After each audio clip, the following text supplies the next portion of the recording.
sage, caramelized red onions, and brie. Three of the nicest flavors you could think of to put and make our own raviolis. That's right, I said make our own raviolis. Very easy, fun, and it's great to do with the whole family. So we're going to caramelize some red onions. We're going to put some brie, let's get that out of our way, and some sage in a stuffing. Stuff some wrappers. Without making your own pasta, make the thinnest, most delicious ravioli. Let's caramelize the onions first, get it started. Very, very hot pan. We'll put some extra virgin olive oil in there and sear these ravioli very nicely. Oh, look at that sound. Hi guys, does that sound good or what? So we'll get those nice and golden brown. We want to let them sit there and caramelize, bring out their natural flavors. These are what our end product are going to look like. Let's just get that in there, all right? Mix it up so they don't stick together. Make sure your water is on a rolling boil. I like to use a shallow amount of water with ravioli like this because I don't want them sticking together. Move around our onions just a little bit. See how golden brown they're getting? Yeah, this is perfect caramelization right here. This is what we're looking for. Let's add just a hint of sugar to that. A little more hint of sugar to that. We want to sweeten them up. We want a nice sweet red onion. A little bit of port wine. Now do me a favor, when you're doing it yourself at home, make sure you take the pan away. Anytime you add any type of alcohol, take it away from the flame because it could ignite and you don't want me responsible for that. So, but you'll see how the colors will come together. So that's our caramelization. We want to let that cook for another couple of minutes and we'd end up with what we have here, which are caramelized red onions. Let's just get crazy and mix that in there. That's a beautiful little combination right there. So we're going to make our stuffing. Our brie, we're going to melt our brie into here. Now, you want your onions to be hot. So this way the brie melts just a little bit and gets that nice creamy consistency that you're going to enjoy filling in your ravioli. And our fresh sage. Chop it up just a little. Rough chop, and we'll throw that in too. The sweetness in here you'll absolutely love though. Okay, so here we go. Let's make ravioli. How easy is it? Well, you go to your local store, you pick up a package of wonton wrappers. Now, wonton wrappers are made out of flour and water. Pasta is made out of flour and water. Basically, you have pasta here. Very, very thin pasta, but pasta nonetheless, just the way you're going to want it.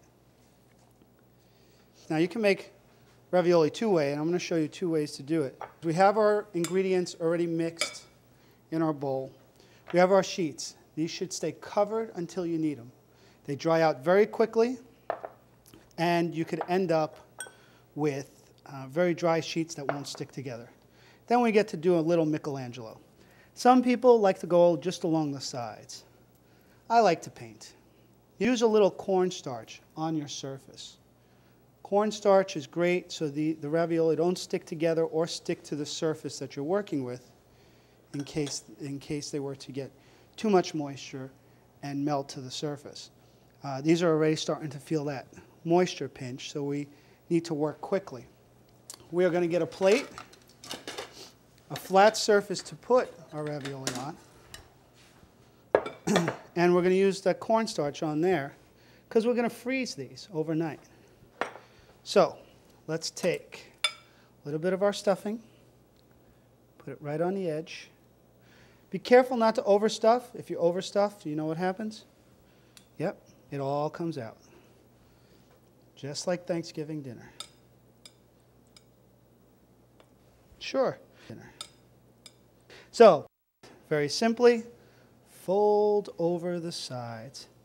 You'll know you've overstuffed a little bit if some of it comes out, and you just want to pinch it together. And guys, look at that. We made a ravioli. And then this one will do the same. Just get it inside. Wonderful. So we have those all together like we want. We'll get this out of our way. Or our other option is putting one on top of the other and making big ones. If we want to put one on top of the other, make sure the sides are all touching. This looks more like what we're used to. You know, this is people seeing square ravioli.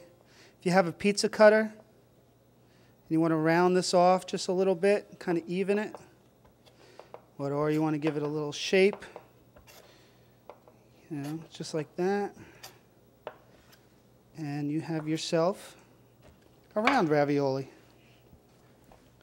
Voila, so you have everything you need. Remember I mentioned we want to freeze these? Well, these will go in the freezer wrapped in plastic, and then we will have the ravioli that we want. So let's make a little sauce for our ravioli.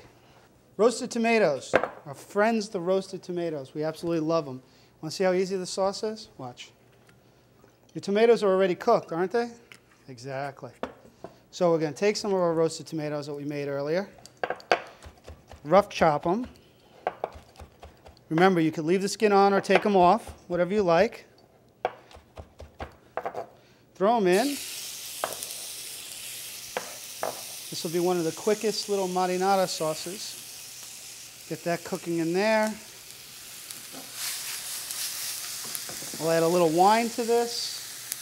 Just that. Yeah. Oh, that's nice. In this case, we're going to just add a little bit of port wine.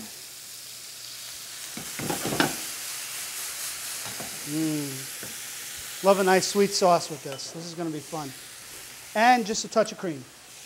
You could do it without the cream if you like. I'm just going to let that reduce for it. So let's get these out of here. They almost look a little like boiled wonton wrappers. But the flavor is incredible. And they're so different.